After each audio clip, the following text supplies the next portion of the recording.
over the prior week. And the 7-day average of daily deaths are about 1,600 per day, which is an increase of about 40% over the previous week. Over the past several weeks, we have seen the number of daily cases increase substantially. The magnitude of this increase is largely related to the Omicron variant, which now represents about 98% of the COVID-19 cases in the country. We continue to learn more about Omicron with each passing day, including the severity of disease caused by this variant. Just yesterday, a preprint study of data from Kaiser Permanente Southern California, analyzed by academic partners with CDC collaboration and funding, provided key insight into clinical outcomes among patients infected with the Omicron variant. This study used mathematical modeling to estimate risk of hospitalization and severe disease from a healthcare system that provides care to 4.7 million people in Southern California, 19% of the state's total population, and noted substantially reduced risk of severe clinical outcomes in patients who are infected with the Omicron variant compared with Delta. In the study, there were over 52,000 cases of Omicron compared with nearly 17,000 cases of Delta. Displayed on this slide are figures from this study. On these graphs, green represents infections with the Omicron variant, and purple represents infections with the Delta variant. When compared to Delta, infections with Omicron were associated with a 53% reduction in adjusted risk of symptomatic hospitalization, displayed in the first panel, a 74% reduction in adjusted risk of ICU admission, displayed in the middle panel, and a 91% reduction in adjusted risk of mortality, displayed on the third panel. No patients with Omicron required mechanical ventilation. Additionally, this study found that those infected with Omicron who were hospitalized had a shorter duration of hospital stay compared to those with Delta. The duration of hospital stays was approximately 70% shorter, with the median of stays being 1.5 days for Omicron compared to about 5 days for Delta. Looking at all hospital admissions for Omicron, 90% of patients were expected to be discharged from the hospital in 3 days or less.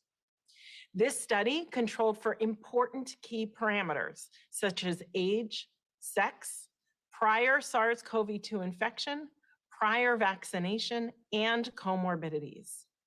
The data in this study remain consistent with what we are seeing from Omicron in other countries, including South Africa and the UK, and provide some understanding of what we can expect over the coming weeks as cases are predicted to peak in this country.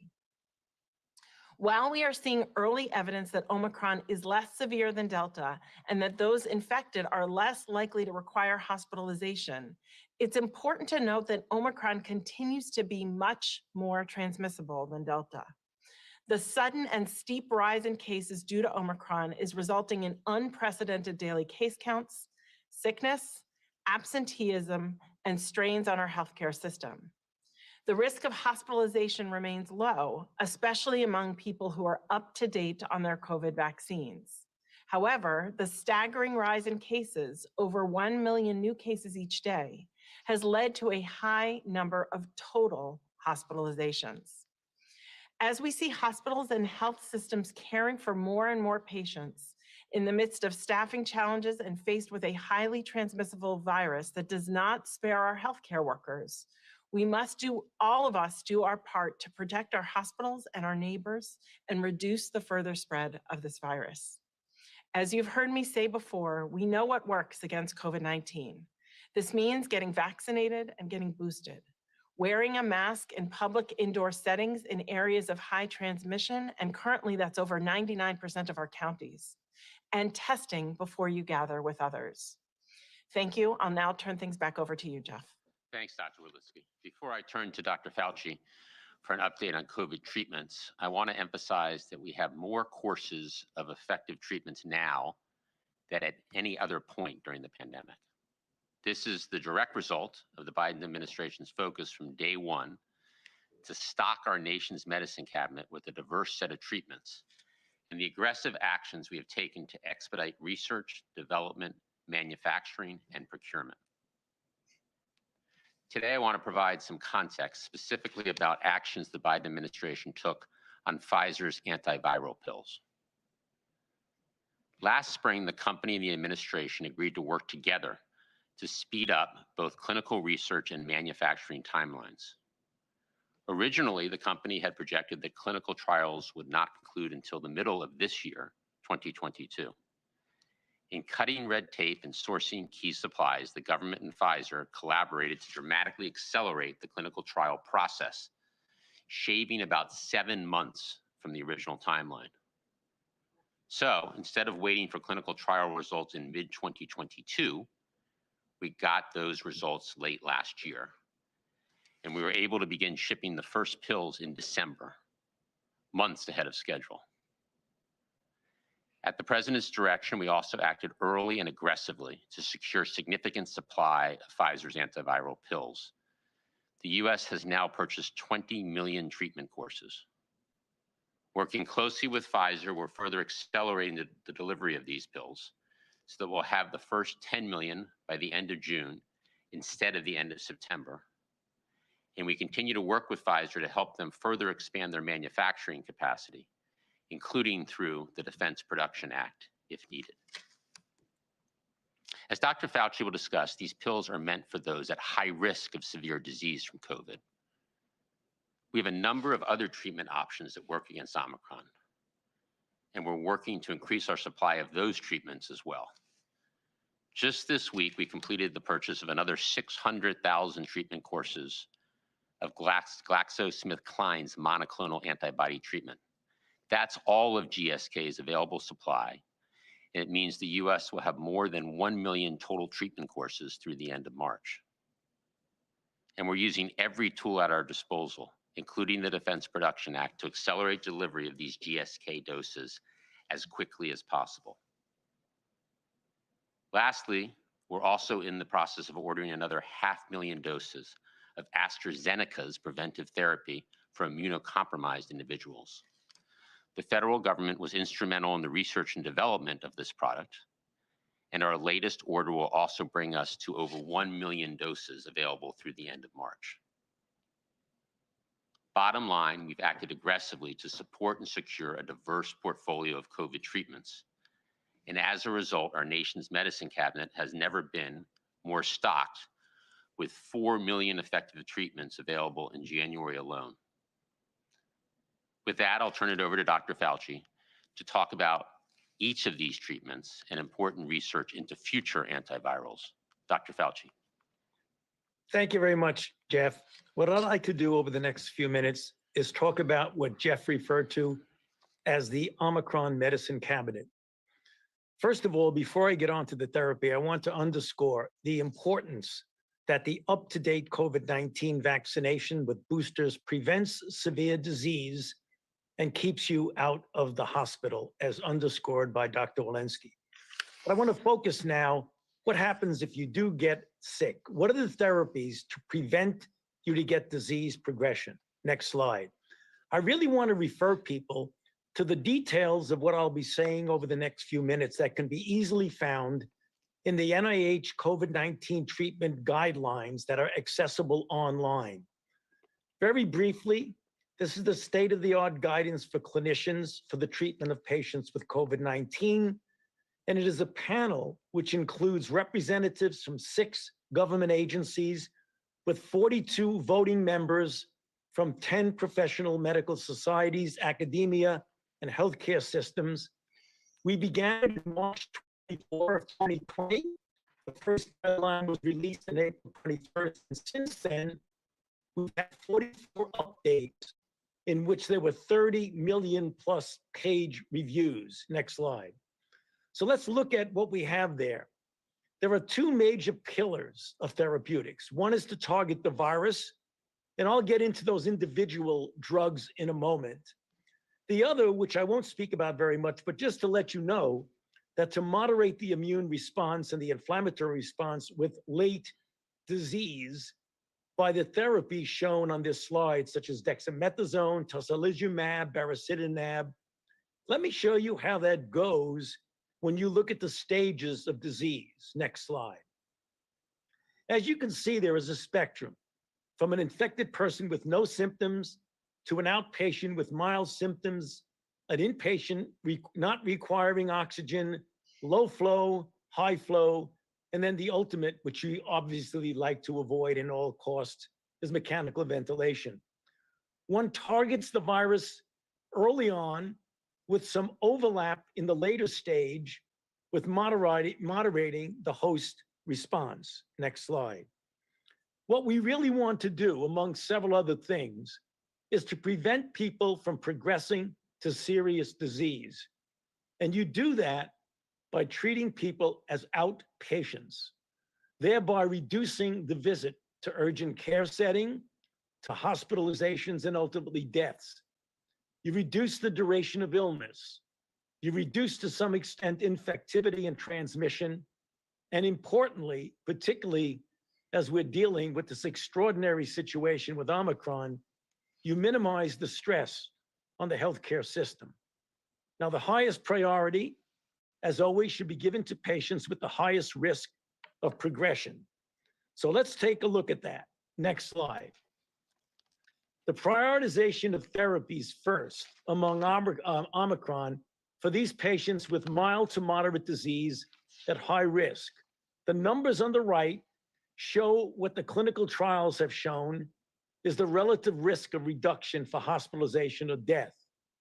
As you see at the top of the list is the drug that Jeff mentioned, Paxlovid, which received an EUA, 5 days of oral therapy, 89% reduction.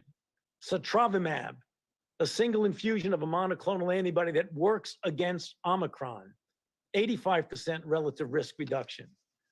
Remdesivir is an already approved drug.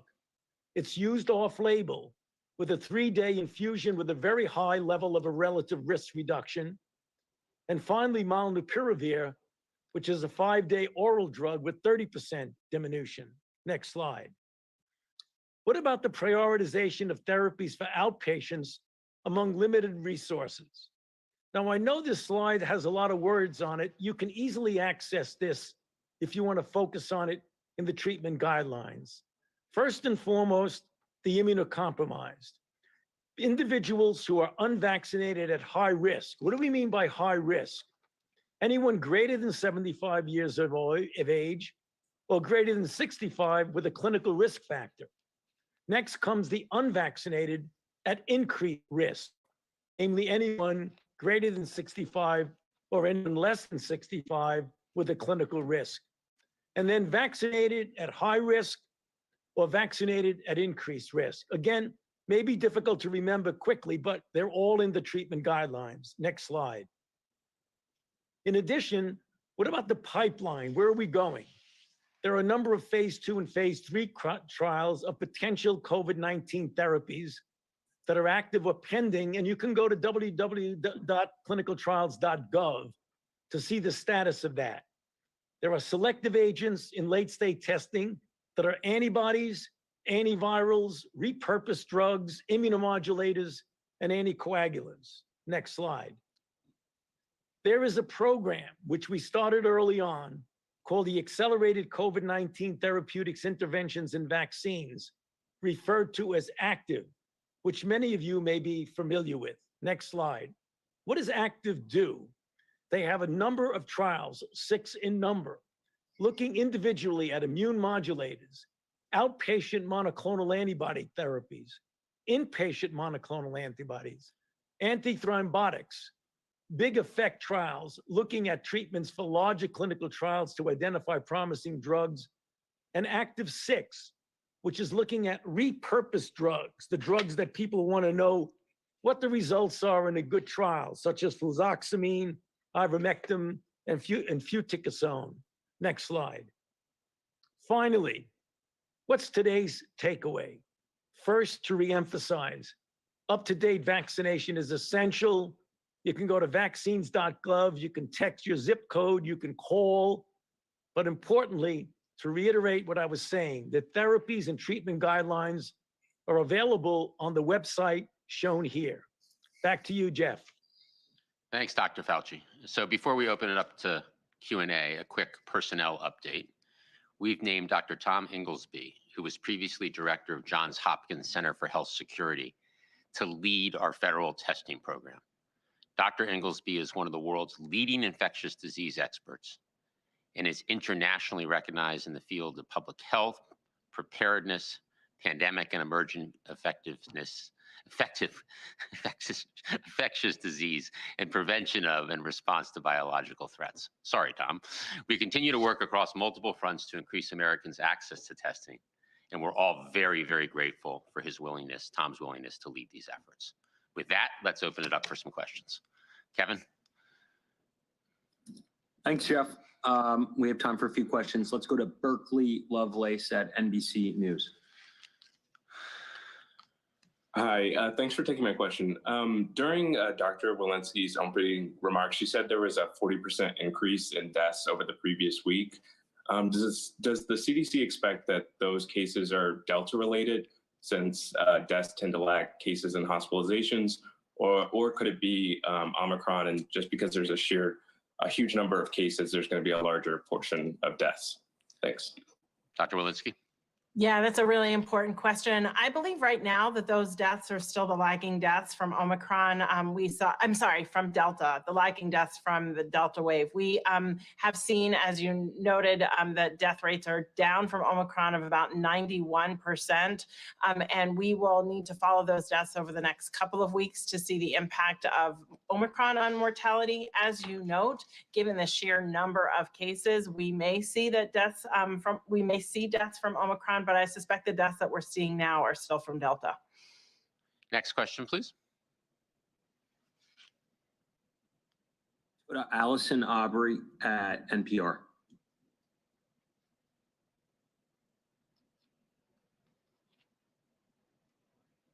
Allison?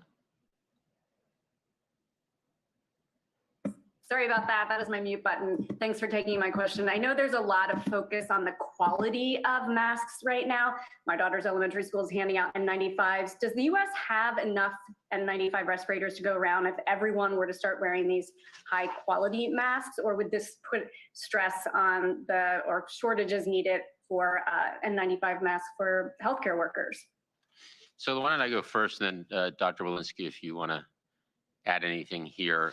One of the first things we did when we entered office was to significantly improve our manufacturing stock and stockpile of all PPE. Today, N95 masks are widely available, and the government has a strong stockpile of over 750 million masks for healthcare workers and first responders. CDC, as Dr. Walensky can speak to, recommends Americans wear a well-fitting mask. This can include multiple layered cloth masks, N95s, K95s, or other types. Right now, we're strongly considering options to make more high-quality masks available to all Americans, and we'll continue to follow the science here. The CDC is in the lead, but this is an area that we're actively exploring. Dr. Walensky? Yeah, maybe I'll just add that CDC continues to recommend that any mask is better than no mask. And we do encourage all Americans to wear a well-fitting mask to protect themselves and prevent the spread of COVID-19. And that recommendation is not going to change. So maybe I'll just note that we are preparing an update to the information on our mask website to best reflect the options that are available to people, as you note, and the different levels of protection different masks provide. And we want to provide Americans the best and most updated information to choose what mask is going to be right for them. Thank you. Next question, please. Go to Jeff Mason at Reuters. Thanks very much, and good morning. Jeff, could you expand on what you just said about planning or looking at more options to make sure more high-quality masks are available to all Americans? And can you also give us an update on your thinking with regard to timing in terms of asking Congress for more money to fund this effort? Yeah, thanks, Jeff. In terms of the mask, as I said, we're in the process right now of strongly considering options to make more high-quality mask available to all Americans. In terms of money, we have the money that we need to fight Omicron. As the president has always said, we'll do everything that we need to do to beat this pandemic. And if we do need more money, more funding at some point, we will request that money. Next question. Zeke Miller, AP.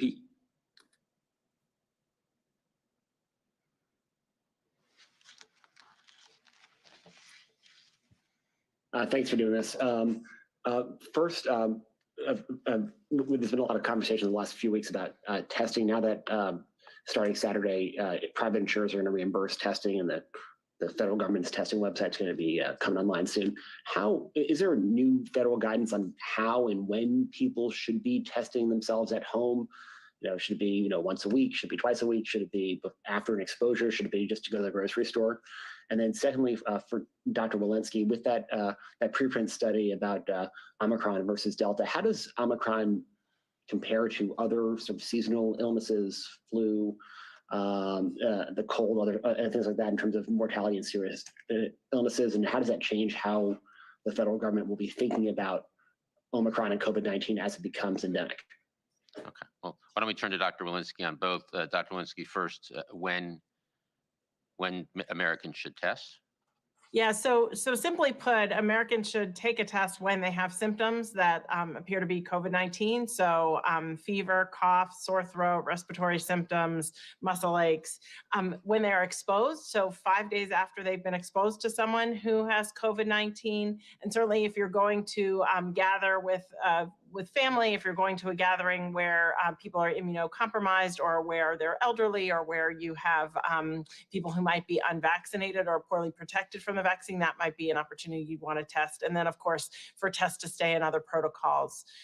With regard to this study, actually only compared Omicron to Delta and not to other respiratory viruses. Certainly other respiratory viruses, influenza, for example, the severity varies by flu season. So this was not a direct comparison of Omicron versus other respiratory viruses.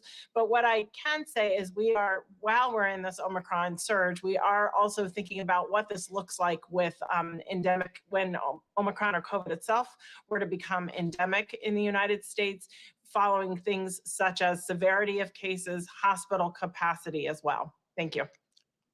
Next question, please. Let's go to Sabrina Siddiqui, Wall Street Journal. Thank you for taking the call. I wanted to ask a follow-up about the school testing expansion. For these tests that you're making available for K-12 schools, can you clarify, would only public schools be eligible to receive those tests, or private schools as well?